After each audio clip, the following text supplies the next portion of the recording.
보낸 후에 다시 만나기로 합니다. 근데 만나기로 한 곳에서 이 디도가 소식이 없고 만나지를 못하게 된 거죠. 마치 봉오도 전투에서 지원군을 기다리는 그 유인군처럼 이 시간이 좀만 늦으면 다 죽게 되는 그 상황인 것처럼 사도 바울은 이 디도를 통해서 고린도 교회가 어떠한지 이야기를 듣고 그 지원군을 기다리는 그 심정으로 기다리고 있으나 연락이 오지 않는 그런 상황인 것입니다.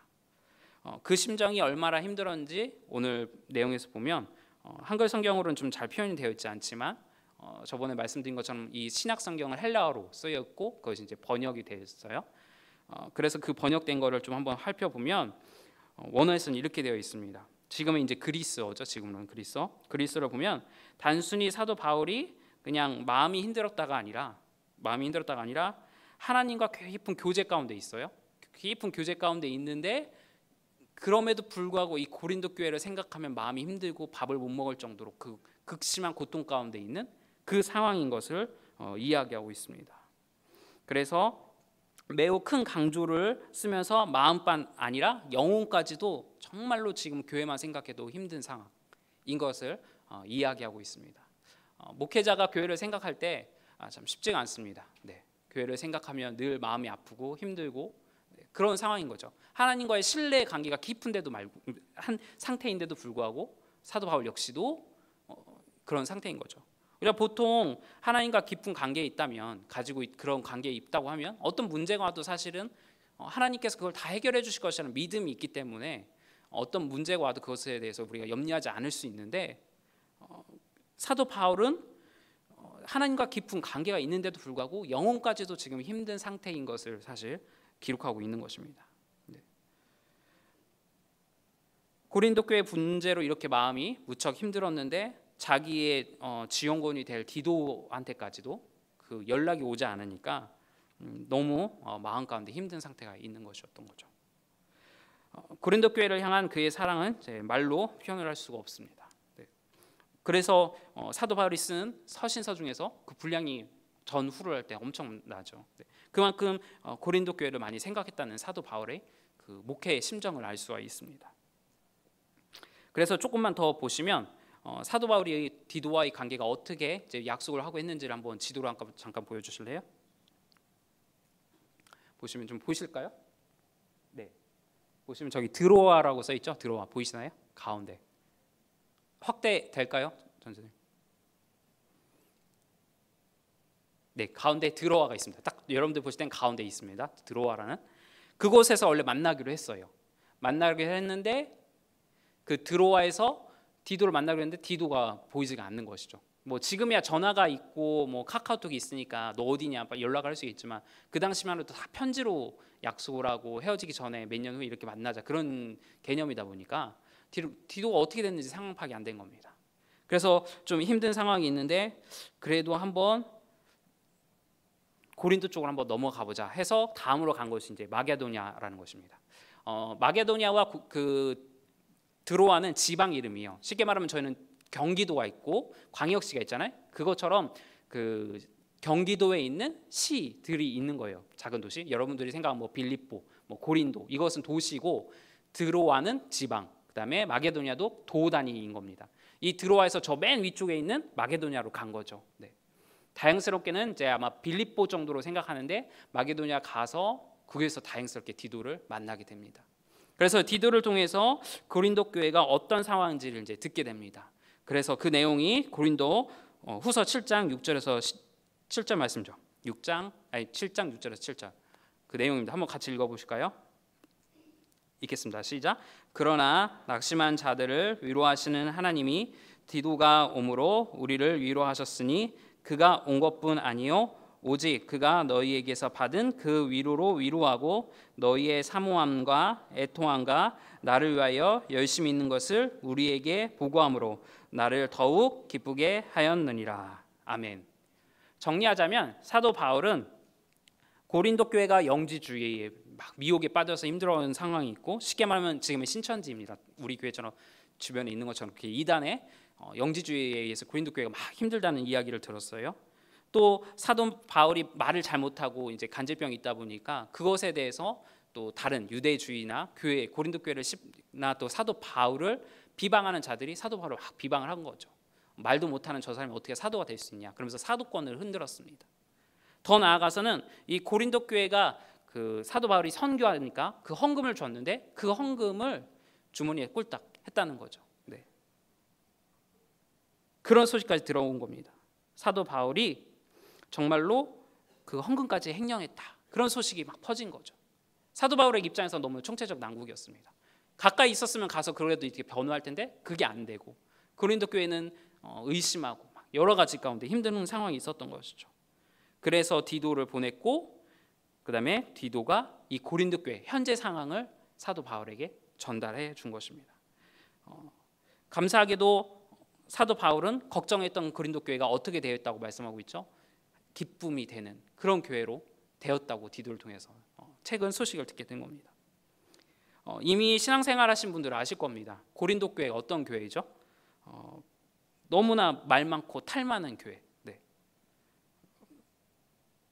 그런데 그런 교회가 어떤 교회? 사역자를 위로하는 교회. 그렇게 바뀐 겁니다. 네. 다시 6절과 7절 제 말씀드리면, 읽어드리면, 오직 그가 너희에게서 받은 그 위로로 위로하고, 네. 디도도 위로하고, 또 그 디도를 통해서 정말 고린도 교회가 위로하는 교회가 되었습니다.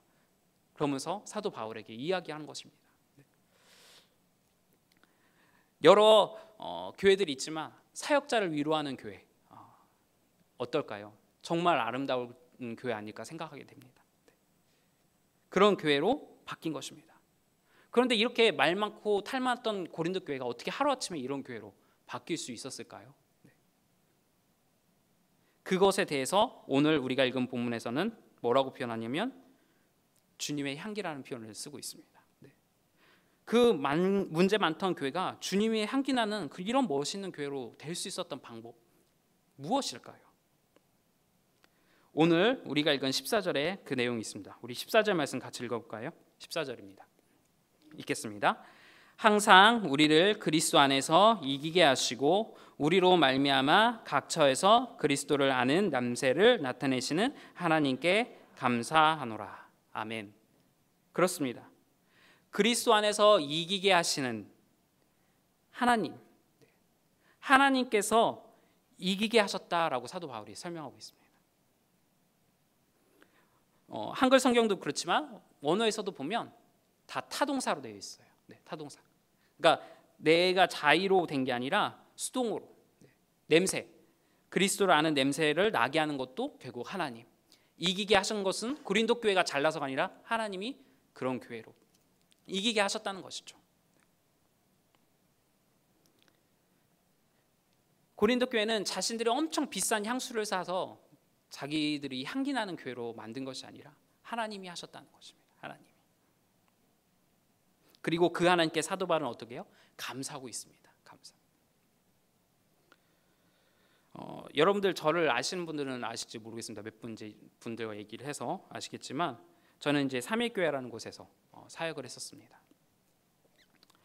삼일교회는 우리 한국교회에서 뭐 세계 서적으로 꼽을 수도 있을 것 같습니다. 청년들이 가장 많이 모이는 교회였습니다. 주일 출석이 22,000명이었거든요. 출석만 청년들이. 그런 큰 교회에 있었는데 전임 목사님의 범죄로 인해서 하루아침에 교회가 풍비박산이 나더라고요. 네. 그리고 그 시점을 전후로 우리 합동교단에 이름만 대면 알만한 교단에 우리 합동교단의 많은 교회들이 무너지는 것을 보았습니다. 명망 있는 목사님들이 돈과 권력과 그리고 여자 문제로 쫓겨나거나 사임을 하는 것이었습니다. 최소 1,000명 이상, 1,000명 이상들이 모이는 교회들이었어요. 그리고 그 교회의 또 제 친구 목사들이 또 사역을 다 하고 있어서 그 교회의 사정들을 또 다 알게 됐습니다. 그리고 저는 삼일교회를 나와서 조금 더 작은 교회, 조금 더 작은 교회, 그래서 이제 개척교회까지 가서 사역을 하였습니다. 그런데 안타까운 사실은 그렇게 큰 교회건 정말 작은 개척교회건 30-40명이 모이는 작은 교회건 문제가 없는 교회가 없다라는 것이죠. 안타깝지만 모든 교회가 다 문제가 있더라고요. 몹시 힘들어하고 고통 가운데 있는 것들을 보게 되었습니다.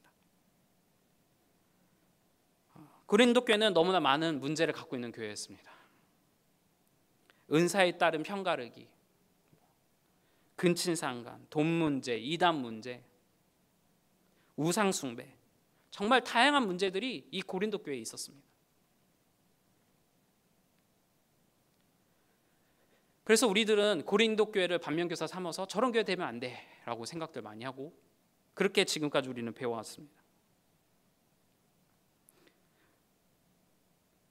그 교회를 본받지 말자 다짐해 왔습니다. 그런데 제가 한국 교회를 이렇게 보니까 고린도 교회가 멀리 있지 않더라고요. 네, 멀리 있지 않더라고요. 바로 지금 이 한국 교회가 바로 고린도 교회구나. 네.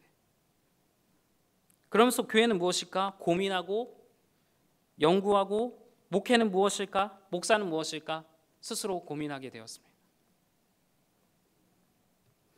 그리고 이제 공부를 시작해서 미국을 가고 공부를 하고 또 많은 목사님들을 만나게 되는 거죠. 그런데 놀라운 것은 미국 교회도 마찬가지더라고요. 미국 교회도 이름만 대면 알만한 유명한 목사님이 설교 시간에 단상 밑에 TV 보고 계시고 미식축구 막 그런 거. 담임 목사님이 교회가 싫어서 야반 도주를 하는 교회가 있었고 성가대 찬양대죠. 찬양대 집사님들끼리 눈이 맞아서 바람 나서 교회가 풍기확산 나는 교회도 있고. 차마 입에 담지를 못하겠습니다. 차마. 목사님께서도 설교하셨지만 교회가 세상을 걱정해야 되는데 세상이 교회를 걱정하는 시대가 되어버렸습니다. 왜 이 땅의 교회는 이렇게 돼야 할까요? 주님의 피로 사신 교회가 왜 이래야 될까요? 저는 이제 목사이다 보니 목사의 삶에 대해 많은 관심과 고민이 있습니다. 그래서 제 자신이 큰 죄를 진 것도 아닌데 왠지 괜히 부끄러운 것 같고 선뜻 제가 목사입니다 라고 얘기를 할 수가 없고 내가 주님 앞에서 온전히 살 수 있을까 위축이 되더라고요. 사소한 잘못에도 조금 큰 죄를 진 것 같고 그래서 목사라고 당당하게 이야기할 수 없는 그런 시대에 살고 있는 것 같습니다.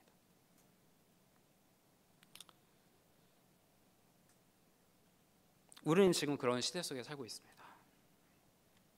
교회 다닌다는 이유만으로 욕먹는 그런 시대 속에 살고 있습니다. 정말 우리는 그냥 이렇게 비난만 받아야 할까요? 이 상황을 어떻게 극복할 수 있는 해결책이 없을까요? 그런데 정신줄 놓지 않고 잘 붙들고 기도하면서 공부하면서 사역하니까 해답이 나오더라고요. 해답이. 결국은 본질로 가야 된다. 본질이구나. 우리 믿음의 선배들처럼 일사각오의 그 정신으로 말씀 부여잡고 기도하고 하나님 앞에 서 있으려고 노력하는구나. 그것이 해답이구나. 그것을 깨닫게 되었습니다. 네. 오늘 조 목사님이 설교도 있는데 설교 내용 궁금하시면 새벽에도 오시면 됩니다. 네. 새벽에 목사님이 하신 말씀이 매일 주님과 교제하는 삶, 하나님과 시간을 많이 갖는 삶. 결국은 하나님과 동행하는 삶이 정답인 것을 깨닫게 되었습니다. 기도의 자리, 하나님의 말씀에 철저하게 순종하고 기도의 자리에 나가고 말씀의 자리에 나가고 그것만이 살 길임을 머리가 아닌 가슴으로 알게 된 것이죠. 가슴으로. 사랑하는 여러분, 이 진리의 말씀 쉽죠. 그런데 한국교회가 이 말씀을 몰라서 이렇게 됐을까요? 여러분들도 모르시나요? 다 아는 정답이죠. 다 아는 정답입니다. 그런데 다 안다고 해서 똑같이 다 아는 걸까요? 한국교회가 이것을 몰라서 이 지경이 된 것이 아닙니다. 가슴으로 깨달아 알고 그것을 실천해야죠. 올 여름이죠. 이제 저희가 이제 시흥 쪽, 그 부천 쪽이거든요. 경계선 그쪽으로 이사를 왔었어요. 그래서 이제 처음으로 이제 여름에 이제 아이가 유치원 다니면서 방학을 맞이하게 됐어요. 그래서 이제 주변을 막 이렇게 여행지를 다닌 거예요. 그런데 이제 부천에 웅진 플레이 도시인가 이렇게 큰 게 있더라고요. 그래서 이제 아이와 함께 거기 갔습니다. 갔더니 거기에 뭐 호랑이, 백호도 있고 뭐 여러 가지 물고기도 있고 인어공주도 있더라고요. 아세요? 잉어 말고 인어공주. 네, 인어공주가 있더라고요. 저희 아이 꿈이 스튜디오였었거든요. 꿈이 바뀌었어요. 인어공주로. 네, 인어공주로 바뀌었는데 이제 러시아 그 자매들이 이제 그 복장 하고서 이렇게 하는 거거든요. 수족관 안에서. 그런데 여러분 제가 이렇게 부천 플레이 웅진 뭐 가보신 분도 있겠지만 안 가보신 분들은 제가 이렇게 설명드리는 것이 잘 이해가 안 되시잖아요. 그런데 저희 딸 아이가 아는 그 부천 웅진 그 놀이동산 그것과 여러분들이 아는 그 웅진 그 플레이 도시 아는 내용이 같을까요? 전혀 다르다는 거죠. 오늘 본문에서 나오는 내용이 바로 그겁니다. 네. 오늘 본문에 나오는 향기가 무엇인 줄 아세요? 구약에 나오는 제사를 의미합니다. 제사. 화제예요. 활활타여서 향기가 나는 화제. 불로 태워서 모두 태워서 주님께 드리는 향기입니다. 지성소 안에 그치지 않는 불로 태우는 그 향기. 기름의 향입니다. 무엇을 의미하죠? 크게는 예수님을 의미하죠. 우리 에베소서 5장 2절 말씀 한번 보실래요? 5장 2절 말씀 읽겠습니다. 시작. 그리스도께서 그는 우리를 위하여 자신을 버리사 향기로운 제물과 희생 제물로 하나님께 드렸습니다. 아멘. 본문의 향기가 같은 단어입니다. 헬라어로 써 있으니까. 고린도후서 우리 오늘 읽은 말씀에 나오는 향기와 예수님이 드린 그 향 같은 단어입니다. 직접 산 제물이 돼서 살아있는 제사를 드리심으로 자신의 모든 것을 번아웃 시키셔서 하나님이 기뻐하시는 향기로운 제사가 되셨어요. 우리 예수님이 철저하게 순종함으로요. 여러분들은 하나님께 여러분 자신을 전부 우리 주님처럼 불태우실 수 있으십니까? 철저하게 하나님 말씀을 의지하고 그분께 나의 모든 삶을 걸고 계신가요?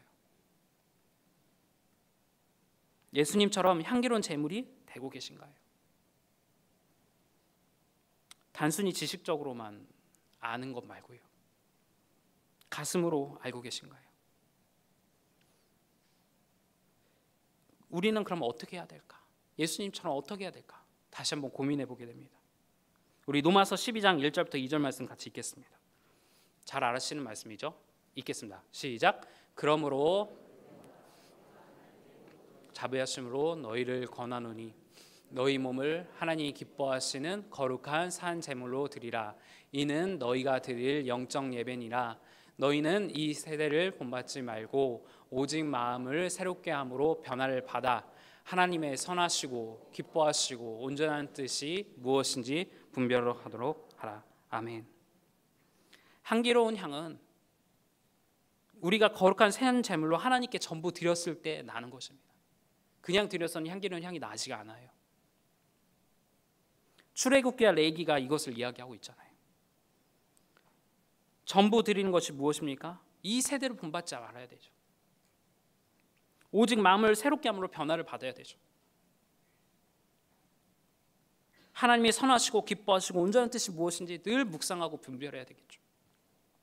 철저하게 순종함으로 그것을 이루어 드려야 됩니다. 전인격적으로. 세상의 기준이 아니라 나의 생각과 나의 마음의 뜻이 아니라 나의 방법으로 아니라 주님께서 원하시는 방법으로, 원하시는 방법으로 주님처럼 그렇게 산화하듯이 그렇게 드려야 됩니다. 그렇게 할 때 오늘 본문에서 무엇이 나와요? 향기가 나온다는 겁니다. 향기.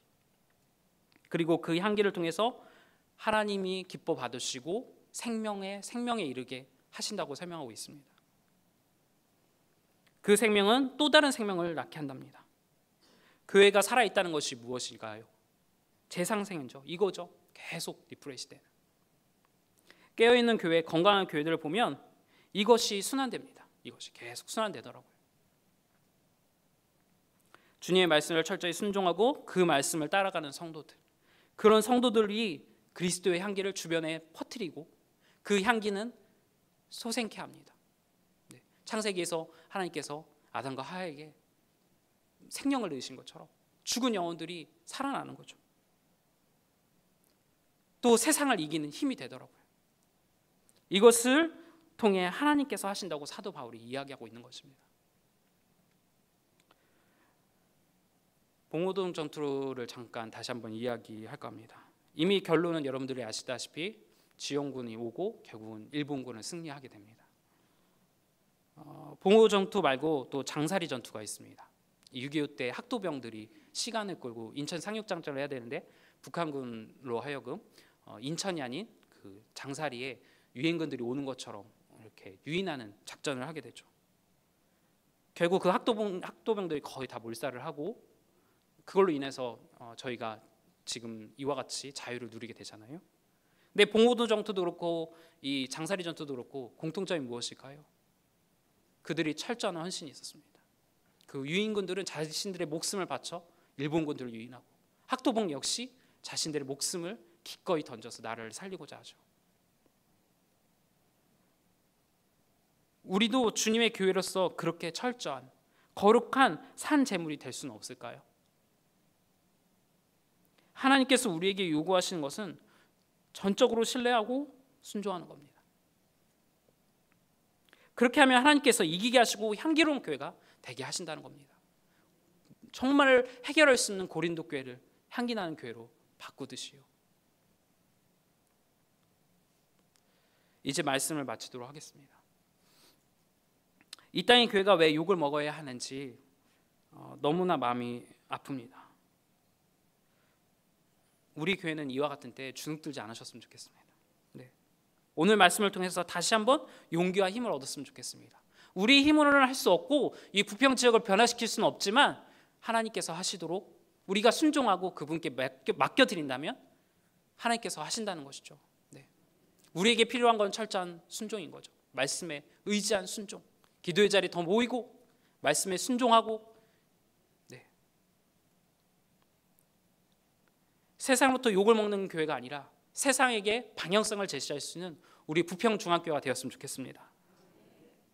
오늘 말씀 속에 고린도 교회는 책망받는 문제의 교회였지만 하나님의 말씀으로 변화되었습니다. 아픈 사람들을 치료하고 슬픈 자들에게 위로를 주는, 용기를 주는, 사도 바울에게 그 위로를 주는 그런 교회로 바뀌었습니다. 우리 교회 역시 세상의 눈을 보면 작은 교회일지도 모르겠습니다. 또는 우리들 생각할 때 큰 교회 비교할 수도 있겠습니다. 하지만 오늘 말씀처럼 하나님을 전적으로 신뢰하고 거룩한 산 제물로 하나님께 드린다면 우리 교회는 규모로서 자라는 것이 아니라 숫자로서 자라는 것이 아니라 그리스도의 향기를 뿜는 그 향기로 자랑하는 우리 부평중앙교회가 될 것을 확신합니다. 그리고 더 나아가 세상부터 욕을 먹는 교회가 아니라 우리 교회에 등록하는 주일학교 학생에서부터 작년에 이르기까지 그리스도의 향기를 나타내는 그런 교회가 될 것을 확신합니다. 그래서 생명으로 생명에 이르는 향기를 이 지역뿐 아니라 전 세계에 흩날리는 저와 여러분들 되기를 주님으로 축복합니다.